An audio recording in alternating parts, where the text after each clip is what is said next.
Nah, pagi hari ini, di hari Senin ini saya mau berbagi, sharing dengan saudara sebuah pengajaran firman Allah yang saya berikan judul Pandang Terus pada Yesus. Kayaknya judul ini mengingatkan kita, terutama Anda yang Kristen lama gitu ya. Anda pasti ingat satu lagu lama Pantai Kosta yang berkata, pandang terus padanya, jangan menoleh, jalan terus, jangan pandang salah orang lain. Apa dikatakan? Pandang saja Yesus. Ujung daripada firman Allah ini sebetulnya intinya kalau nyampe nanti, saya mau bicara begini. Apapun yang kita hadapi gitu ya, tantangan, kesulitan, kesukaran, mau berat, mau sulit sekali. Kunci kemenangan kita, jalan keluarnya adalah pandang terus pada Yesus. Berat Pak, pandang terus pada Yesus. Tapi sakitnya berat, pandang terus pada Yesus. Sebab Israel yang mau mati, hampir mati gitu ya. Tinggal beberapa detik saja mati. Nyawa tinggal 1-2. Ketika mereka memandang bagaikan kepada Yesus. Itu yang mau mati jadi hidup. Itu yang kena racun bisa ular. Yang harusnya beracun mati jadi tawar racunnya. Masalahnya jadi selesai dan ada kemenangan dan ada jalan keluar. Yang sakit jadi sembuh. Kuncinya di mana? Pandang terus menerus pada Yesus. Jangan lihat masalahnya, jangan lihat konfliknya, jangan lihat betapa berat Pak masalahku. Jangan lihat masalahnya, kita kalah, kita digilas kalah oleh masalah. Pandang saja pada Yesus yang kuasanya lebih besar, yang sanggup mengatasi segala kesulitan dan masalah kita. Dan itu yang kita mau belajar. Apapun yang kita hadapi, pandang Yesus yang berkuasa. Dia juru selamat yang menolong kita. Nah, kita baca ayatnya. Ini 2 perikop saya gabung jadi 1. Bilangan pasal 21. Kita baca ayat 1 sampai 9. Ya, saya baca ayat 1 gitu ya. Saudara 2, 9-nya sama-sama berganti-gantian. Ayat 1 saya baca dalam Bilangan 21 begini kata firman Allah.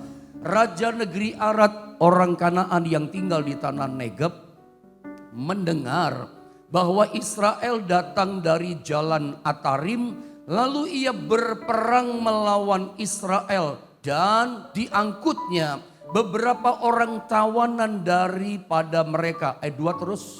Maka bernasarlah orang Israel kepada Tuhan, katanya, jika engkau serahkan bangsa ini sama sekali ke dalam tangan kami, kami akan menumpas kota-kota mereka sampai binasa. Ayat 3. Tuhan mendengarkan permintaan orang Israel, lalu menyerahkan orang Kanaan itu.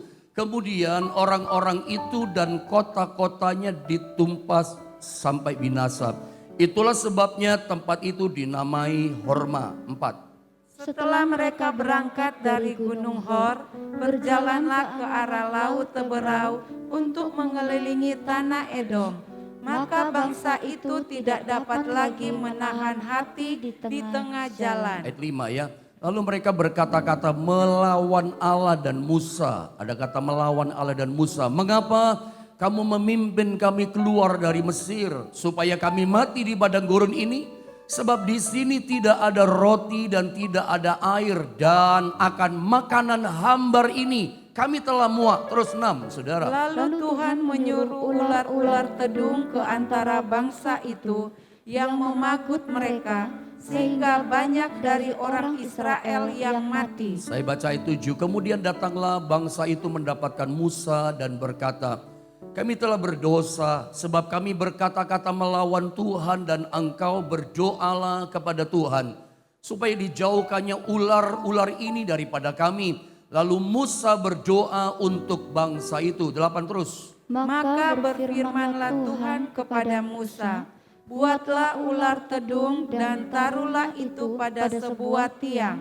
Maka setiap orang yang terpagut, jika ia melihatnya, akan tetap hidup. Ayat 9, mari sama-sama kita membacanya 1, 2, dan 3. Lalu Musa membuat ular tembaga dan menaruhnya pada sebuah tiang.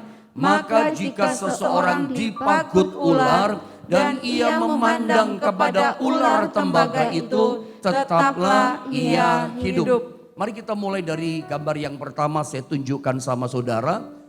Di Bilangan 21 ayat 1, sebentar kita baca lagi ini ayat, terjadi peperangan saudara ya rupanya antara orang Israel dan orang Kanaan yang tinggal di tanah Negeb. Tanah Negeb ini daerah padang gurun, jadi orang Kanaan tinggal di daerah situ. Terjadi peperangan dan rupanya dalam peperangan itu Israel kalah. Saudara, coba kita baca saja dulu ayatnya ya ayat 1 supaya Anda paham. Ditawan itu orang Israel. Saya baca ulang, perhatikan ayat yang pertama. Atau sama-sama kita baca boleh ya. Saudara yang di rumah-rumah mari suarakan firman Allah supaya memulihkan memberkati kita. Sama-sama baca 2 dan 3. Raja negeri Arad, orang Kanaan yang tinggal di tanah Negeb, mendengar bahwa Israel datang dari jalan Atarim. Lalu ia berperang melawan Israel dan diangkutnya beberapa orang tawanan daripada mereka. Saudara perhatikan di ayat ini, dalam peperangan itu antara Kanaan yang tinggal di daerah tanah Negeb dengan orang Israel, yang menang adalah orang Kanaan. Israel kalah.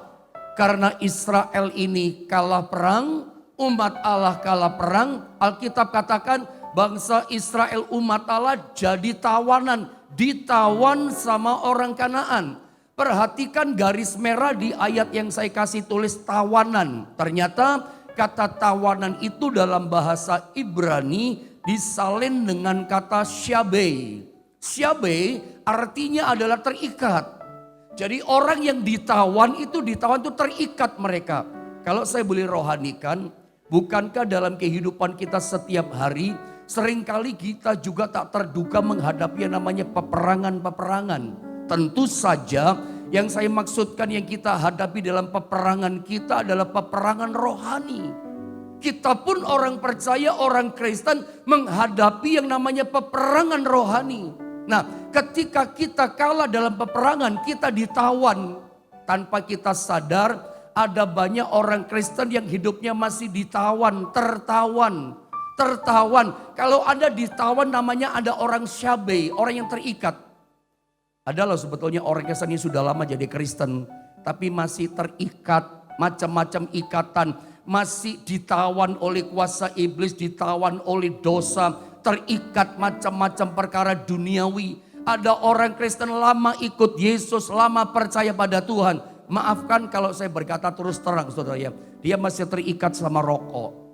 Dia masih terikat oleh judi.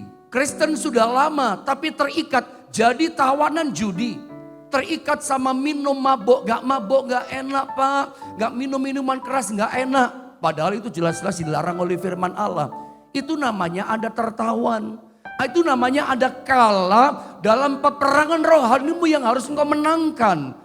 Tanpa kita sadari bahwa ternyata masih banyak orang Kristen yang sudah puluhan tahun, mungkin lama dia ikut Tuhan, tapi masih syabei, jadi orang syabei, orang yang terikat, orang yang ditawan dengan macam-macam ikatan. Kadang-kadang ikatannya bukan hanya hal seperti itu, ada juga orang terikat tertawan oleh hawa nafsu seks, hawa nafsu dosa. Kristen, tapi kadang juga ada orang tertawan oleh maaf ya, makanan enak, dak makanan enak ngamuk, dak makanan dak enak dia buang. Ada seorang teman saya itu terikat sama yang namanya kecap cap bangau. Bangonya pun mesti lihat, bangau yang kaki satu mesti diangkat. Pokoknya semua kasih kecap, ndak kecap dia nggak mau makan. Itu terikat juga ya, sengsara juga sih. Walaupun terikat dengan makanan mungkin nggak apa-apa saudara ya. Yang penting jangan terikat sama dosa. Tapi kalau saya boleh bilang itu bentuk ikatan sebetulnya dalam kehidupan kita. Jadi orang syabei. Nah yang terjadi pada waktu itu Israel kalah perang jadi tawanan. Jadi tawanan musuh itu tidak enak. Hari itu Israel kalah perang. Saya berdoa tidak ada seorang pun di antara saudara kalah dalam peperanganmu. Perang melawan masalah, perang melawan penyakit, perang melawan kesulitan, termasuk perang melawan ikatan-ikatan dosa. Sebab ingat destiny kita, Roma 8:37, kita adalah lebih daripada pemenang.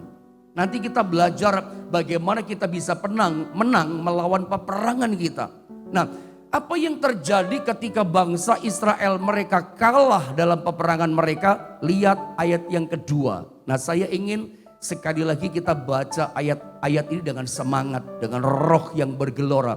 Baca sama-sama di ayat yang kedua. 1, 2, dan 3. Maka bernasarlah orang Israel kepada Tuhan, katanya, jika engkau serahkan bangsa ini sama sekali ke dalam tangan kami, kami akan menumpas kota-kota mereka sampai binasa.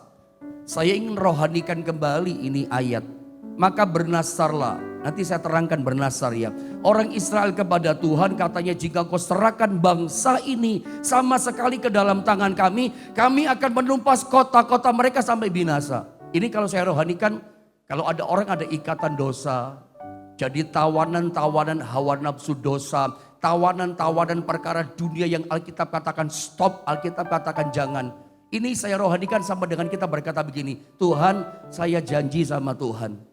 Kalau Tuhan kasih kemenangan, musuh dikalahkan. Itu berkata begini, kami akan taklukkan, kalahkan segala ikatan-ikatan dosa yang ada. Kami tumpas sampai habis. Judi maboknya kami tumpas sampai habis. Ya, minum maboknya kami tumpas sampai habis. Hawa nafsu zina kami tumpas sampai habis. Perkara-perkara dosa semua kami habisi. Tidak ada sisanya. Itu yang terjadi pada bangsa Israel. Ketika mereka merasa nggak mungkin bisa bebas, nggak mungkin ada jalan keluar, nggak mungkin lepas dari tawanan, bahkan menang perang melawan orang-orang Kanaan. Maka mereka menempuh cara ini, berdoa disertai bernasar, dan bernasarlah orang Israel kepada Tuhan. Dan berkata apa? Kami akan tumpas semua. Kalau Tuhan izinkan kami kalahkan mereka. Oh, kami tumpas semua dengan kota-kotanya. Bernasar. Saya suka terangkan sama saudara.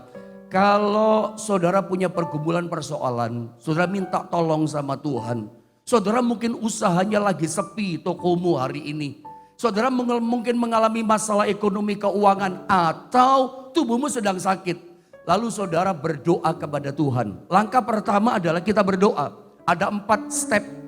Ada 4 level, 4 langkah yang saya coba bagi sama saudara. Ketika kita minta tolong pada Tuhan, minta mujizat, minta kemenangan, minta berkat. Biasanya ada 4 langkah. Yang pertama kita berdoa. Apa yang terjadi ketika kita berdoa belum ada pertolongan? Ada langkah yang kedua. Doa disertai puasa. Itu biasa kita tempuh. Tapi ternyata doa disertai puasa juga belum ada jawaban. Nggak ada pertolongan. Jangan khawatir. Masih ada langkah yang ketiga. Doa dalam Roh Kudus kata Alkitab. Doa berbahasa roh. Tapi ternyata langkah ketiga pun Anda sudah tempuh berdoa dalam Roh Kudus berbahasa roh. Belum juga ada jawaban. Belum ada pertolongan. Ada langkah yang keempat. Itu langkah yang terakhir bagian saya bagi sama saudara. Itulah doa disertai dengan bernasar. Nasar itu bukan sekedar janji. Kalau janji itu kepada manusia. Tapi kalau janjinya kepada Allah itu namanya adalah nazar. Atau dalam bahasa Ibrani suka disebut dengan kata nadar. Mirip bahasa Arab nadar. Orang bernadar, orang bernasar. Tapi ingat, memang betul ketika doa disertai dengan nazar, janji kepada Allah, itu luar biasa kuasanya. Doa disertai dengan nazar itu dahsyat, hebat, luar biasa kuasanya. Terbukti di ayat ini ketika bangsa Israel umat Allah kalah perang dengan orang Kanaan. Mereka merasa nggak mungkin menang, nggak mungkin lolos, nggak mungkin ada jalan keluar. Kita pasti ditawan terus, kita pasti kalah terus gitu ya. Maka mereka tempuh cara yang keempat. Berdoa disertai bernasar, dan doa seperti ini itu kuasanya hebat luar biasa. Nanti kalau kita baca ayat ketiga, ya itu Israel menang loh.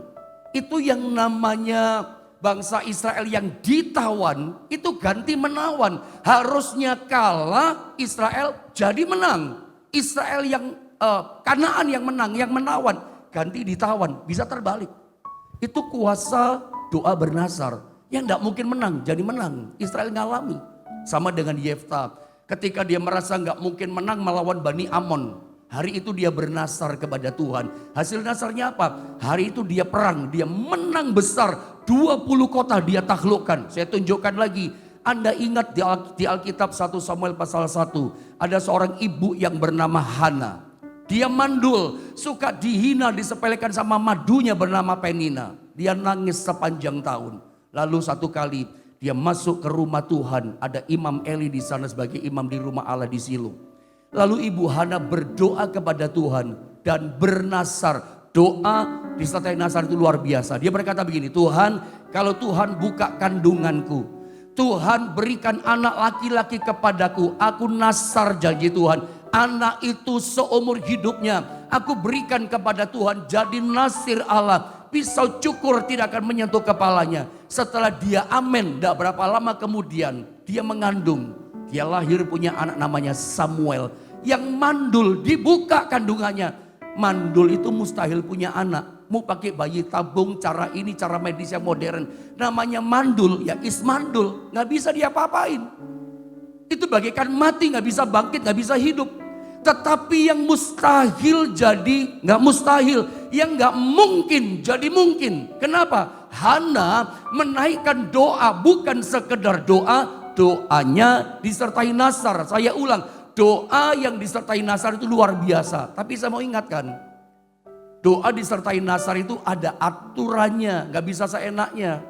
Seringkali orang berkata, oh kilap, saya gak menepati. Saya tunjukkan ayatnya ya, aturan mainnya kalau ada bernasar. Karena Allah gak bisa dipermainkan. Saya baca saja deh ayatnya ya. Pengkhotbah pasal 5 ayat 3 sampai 5, saya baca ya. Simak ini ayat baik-baik. Kalau engkau bernasar kepada Allah, janjinya kepada Allah dalam doamu, perhatikan ini ayat. Janganlah menunda-nunda menepatinya. Kiranya firman Allah ini mengingatkan saudara. Jangan keraskan hati, lembutkan hatimu. Kalau saudara pernah bernasar, saudara lupa membayar nasarmu. Kembali kepada firman. Ingat kembali ini firman Allah. Janganlah menunda-nunda menepatinya. Karena ia tidak senang kepada orang yang bodoh. Tepatilah nasarmu, bayarlah nasarmu. Jadi ternyata kalau kita bernasar janji sama Tuhan, bukan saja harus kita bayar, bukan saja harus kita tepati nasar kita, menunda-nunda saja gak boleh. Orang yang menunda bayar nasarnya sama Tuhan, Alkitab sebut itu orang bodoh. Jangan sembarangan bernasar. Ya, bukan berarti kita gak boleh bernasar. Bernasar itu bentuk langkah iman, percaya pada Tuhan. Dan hasilnya dahsyat. Tapi jangan bermain-main dengan mulutmu. Makanya dikatakan di ayat yang keempat. Lebih baik, nah ini dia. Engkau tidak bernasar daripada bernasar tetapi tidak menepatinya. Jangan sembrono dengan mulut kita. Ayat kelima dikatakan begini. Sama-sama kita baca ini ayat yang kelima. Penting buat kita. 2, 3. Janganlah mulutmu membawa engkau ke dalam dosa. Dan janganlah berkata di hadapan utusan Allah bahwa engkau kilaf. Apakah perlu Allah menjadi murka atas ucapan-ucapanmu dan merusakkan pekerjaan tanganmu? Ternyata ketika kita tidak bayar nasar kita, ketika kita menunda-nunda bayar nasar kita, itu membuat Tuhan murka sama kita, membawa dosa, membuat Tuhan marah sama kita, membawa Tuhan mendatangkan hukuman sama kita. Jangan tunggu hukuman jatuh sama kita. Vonisnya teng jatuh sama kita. Apa vonisnya? Merusakkan pekerjaan tanganmu. Pekerjaan yang sudah saudara kerjakan, pekerjaan yang sudah kita rintis dari awal susah payah dengan air mata, sudah sukses, sudah jaya, sudah bagus, tapi Anda menunda-nunda membayar nasar, lupa bayar nasar, akibatnya mendatangkan hukuman. Dan ternyata hukumannya ini, pekerjaan dibikin kacau, bisnis dibikin kacau balau. Kalau itu terjadi, biarlah firman Allah ini menyadarkan kita, bayar nasarmu. Ada satu cerita yang mungkin Anda pernah dengar gitu ya. Tentang hamba Tuhan dengan seorang jemaat. Seorang jemaat datang sama pendetanya, gembalanya. Pak pendeta tolong doakan saya. Ada apa? Doa apa? Rupanya si pengusaha ini buka usaha baru. Dia investasi besar di usaha barunya itu. Tapi ternyata ketika dia sharing dengan teman-teman pengusaha yang lain, mitra kerja yang lain, semua teman berkata apa? Kamu salah bisnis. Ya, Anda masih ingat beberapa tahun yang lalu itu produk-produk Cina menyerbu Indonesia dengan harga yang sangat murah. Karena mereka memproduksinya harga murah, dijual masuk Indonesia harga murah. Itu ada beberapa produk-produk yang dijual pengusaha ini. Itu gak bisa bersaing dengan produknya Cina yang murah itu. Semua teman berkata, lu pasti bangkrut, lu salah bisnis, kamu salah investasi usaha yang baru ini. Kamu pasti bangkrut. Semua teman gak mungkin profit, pasti bangkrut. Stres dia mikirin, setelah invest sudah besar di situ, gak ada modal lagi. Makanya datang sama pendeta, Pak Pendeta tolong doakan saya. Ada apa? Kata teman-teman saya, usaha pasti bangkrut, saya salah investasi. Doakan, saya janji sama Tuhan Pak Pendeta. Nanti kalau bulan pertama dan seterusnya ada keuntungan 30%, bukan 10%. 30% dari setiap profit keuntungan saya akan berikan untuk Tuhan lewat Pak Pendeta. Saya berikan sama Pak Pendeta untuk pekerjaan Tuhan. Saudara tahu? Pendeta berkata, kaget pendeta. 30% besar loh Pak. Kadang-kadang kalau saya ngomong gembala nih saudara ya. Jemaat Tuhan 10% saja kalkulatornya suka rusak. 10% saja itu suka kalkulasinya salah hitung. Ini 30% loh saudara ya. Dan apa yang terjadi? Dia minta didoakan supaya jangan bangkrut tapi profit. Saya kasih berkat buat Tuhan, untuk Tuhan. Apa yang terjadi? Didoakan sama pendeta. Tuhan Yesus tolong Bapak ini pengusaha ini.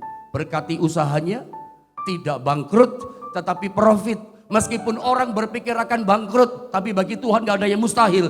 Kalau Tuhan sudah membuka pintu jalan keluar, gak ada orang bisa menutup berkatnya. Sekali diberkati, terus diberkati, terus diberkati, dan terus diberkati. Dalam nama Yesus, amin. Anda tahu ketika penjualan di bulan pertama, sebutlah begini, ini hitungan yang paling gampang. Misalnya untung 50 juta. Itu 30%-nya berapa saudara? 15 juta. Itu harus dia berikan untuk Tuhan dalam nasarnya. Tapi dia gak langsung beri, dia tunda. 15 juta, wah gede gitu saudara ya. Masuk pada bulan yang kedua, untungnya lebih tinggi profitnya. 100 juta. 100 juta 30%-nya berapa? 30 juta. Tambahkan sama tadi 45 juta. Dia gak langsung kasih. Satu kali, karena dia menunda-nunda ketemu sama pendetanya. Waktu jalan di jalan raya ketemu sama pendetanya. Selingkur-selingkuran. Orang Jawa bilang, saudara ya, selintutan orang Jawa bilang. Pendetanya ke kanan, dia ke kiri, gak mau ketemu. Pendetanya ke kiri, dia ke kanan. Tapi namanya menghindar dari pendetanya. Satu kali ketika jalan di satu gang yang sempit gak bisa kemana-mana. Ketemu saudara ya. Begitu lihat wajah pendetanya kayak jadi debt collector. Padahal pendetanya gak ngomong apa-apa. Langsung dia berkata, Pak Pendeta, bukannya saya gak mau bayar nasar saya. Loh saya gak nagih kok, ada apa? Karena merasa tertuduh, wajahnya pendeta jadi kayak penagih hutang saudara ya. Padahal pendeta gak nagih hutang, jadi debt collector. Lalu dia mulai berkata, Tuhan itu bicara sama saya waktu saya doa Pak Pendeta. Tuhan bicara bagaimana sama kamu? Kata pendeta, Tuhan bilang begini, sudah kamu gak usah bayar nasar kamu dulu. Pakai modal uang itu untuk kembangkan investasimu lebih besar. Gitu kata Tuhan. Jadi saya nggak bayar dulu itu uang nasar saya pakai investasi yang lain dulu. Langsung pendetanya jawab, hei Pak, itu kayaknya bukan Tuhan yang bicara. Itu yang bicara pasti hantu katanya. Kaget ini orang. Karena kenapa pendeta beralasan ngomong? Ingat, Alkitab berkata, kita bukan hanya disuruh bayar nasar, tepati nasarmu. Menunda-nunda saja nggak boleh. Jadi memang betul doa disertai nasar itu kuasanya luar biasa. Tapi jangan lupa aturan mainnya. Setiap kali kita bernasar dijawab doa kita oleh Tuhan. Ingat, jangan menunda-nunda membayar itu nasar. Tepati bayar nasarmu. Dan kalau kita nggak bayar, nanti bisa rusak semua yang kita kerjakan. Tapi kalau kita bayar, ada semakin diberkati oleh Tuhan. Dan itu yang terjadi singkatnya kepada bangsa Israel. Ketika mereka bernasar akan menaklukkan kota kalau menang. Akan ditumpas semuanya. Lihat hasil nasarnya di ayat yang ketiga. Mari sama-sama kita baca di ayat yang ketiga. 1, 2, dan 3. Tuhan mendengarkan permintaan orang Israel. Lalu menyerahkan orang Kanaan itu. Kemudian orang-orang itu dan kota-kotanya ditumpas sampai binasa. Itulah sebabnya tempat itu dinamai Horma. Horma artinya dalam bahasa Ibrani menyerah. Ini ada satu rema pewahyuan daripada Allah di sini. Saudara, ketika saudara punya persoalan seperti bangsa Israel, gak mungkin menang. Engkau punya kesulitan yang tingkat kesulitannya sangat tinggi. Tingkat kemustahilannya sangat besar. Gak mungkin menang, gak mungkin ada celah kecil jalan keluar. Rasa-rasanya kalah kita. Rasa-rasanya stres hadapi masalah yang suntuk, yang berat menindih hidupmu. Rasanya aduh akan tertawan terus. Gak ada kelepasan, gak ada kemenangan. Belajar dari umat Israel. Mereka membawa masalahnya kepada Tuhan. Bahkan disertai dengan nasar. Apa yang terjadi ketika kita punya konflik. Ketika kita punya masalah yang besar. Yang rasanya gak mungkin menang. Tetapi kita menyerahkan masalah itu kepada Tuhan. Kita bawa dalam doa kepada Tuhan. Kita serahkan kepada Tuhan. Yang terjadi begini. Saudara dan saya pasti mengalami yang namanya horma. Horma itu artinya menyerah. Disitulah Kanaan, musuh besar mereka yang menawan mereka. Itu menyerah kepada umat Allah.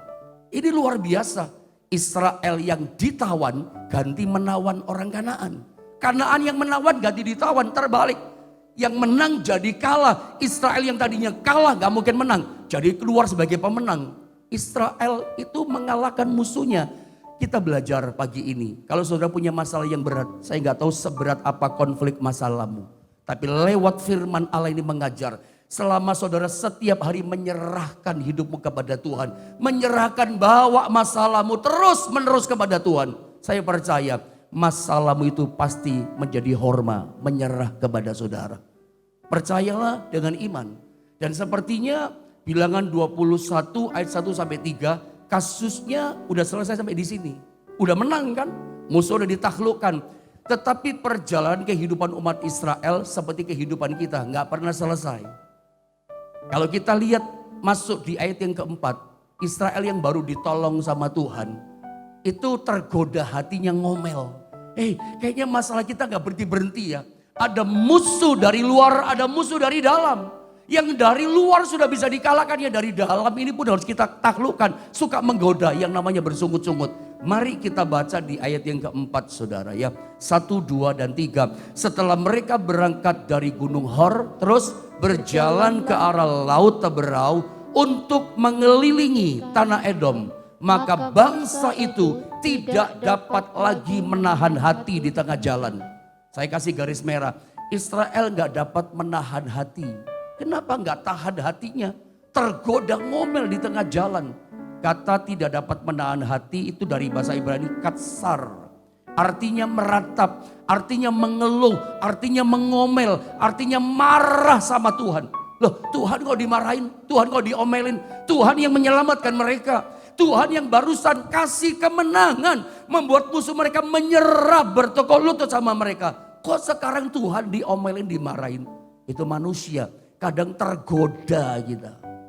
Saudara lihat di ayat ini, nggak selesai kasusnya manusia umat Tuhan ini. Ngomel di sini. Dan Anda lihat, saya dengan cepat di ayat yang kelima, saya baca ya. Lalu mereka berkata-kata melawan Allah. Ingat kasarnya ngomelnya ini nggak pantas. Masa Tuhan dimarahi sambil berkata begini. Kata melawan Allah ini kata yang gak pantas. Dan melawan Musa. Ngomongnya begini. Mengapa kamu memimpin kami keluar dari Mesir? Masa ngomong sama Tuhan gitu? Kenapa Tuhan bawa kami keluar dari tanah Mesir? Supaya kami mati di padang gurun ini. Gak percaya penyertaan Tuhan. Sebab di sini tidak ada roti. Bohong ngomongnya. Padahal ada roti mana yang turun dari sorga. Dan tidak ada air. Siapa bilang no, ini tidak benar. Selalu ada air, mereka ketemu marah, ada air yang pahit. Yang pahit Tuhan ubah jadi manis. Beberapa hari yang lalu kita belajar. Bahkan ketika mereka minta air, apa ada air? Gunung batu Tuhan keluarkan air. Tapi kok bisa-bisanya mulutnya tergoda berkata, di sini gak ada air. Dikasih berkat, berkata apa? Gak ada berkat.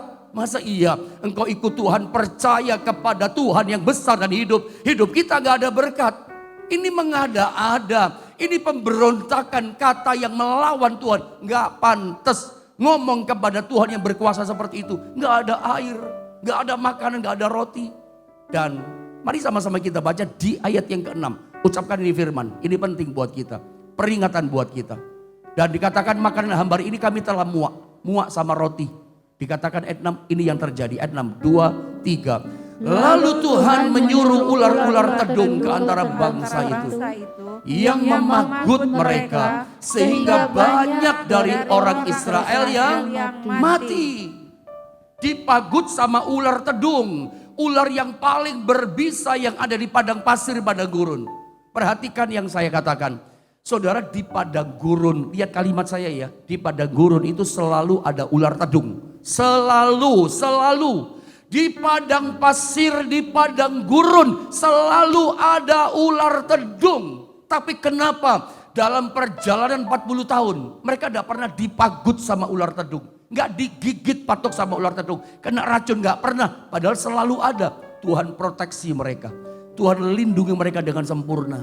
Tapi hari itu mereka dipatok, digigit sama ular tedung dan mati bergeletakan. Kalau anak kecil mati, orang tua mati, orang muda mati. Gara-gara ngomelnya. Ngomelnya apa sih? Mereka berkata begini. Apa sih yang membuat ular tedung memagut mereka? Mereka berkata begini. Makanan hambar ini kami muak. Mana mereka bilang hambar? Mana itu kan kalau Anda baca dalam Mazmur pasal 78. Itu ayat 23-24. Catat saja ya, saya suka mencatat. Saya tahu beberapa saudara suka mencatat dengan luar biasa. Saya bertemu dengan beberapa orang ternyata jemaat online sampai dibukukan bukunya 5 buku dan seterusnya. Kalau ada suka mencatat, catat ini ayatnya. Mazmur 78 ayat 23-24. Mana itu disebut roti malaikat. Roti itu kan lehem. Malaikat itu abir, harusnya malak. Tetapi di ayat Mazmur itu dikatakan abir. Yang artinya mighty, perkasa. Ya, jadi mana itu roti malaikat itu dalam bahasa Inggris disebut the food of the mighty. Itu kalau dimakan saudara ya, itu membuat mereka perkasa. Kakinya nggak bengkak kena beri-beri, jalan 40 tahun. Kasutnya nggak rusak.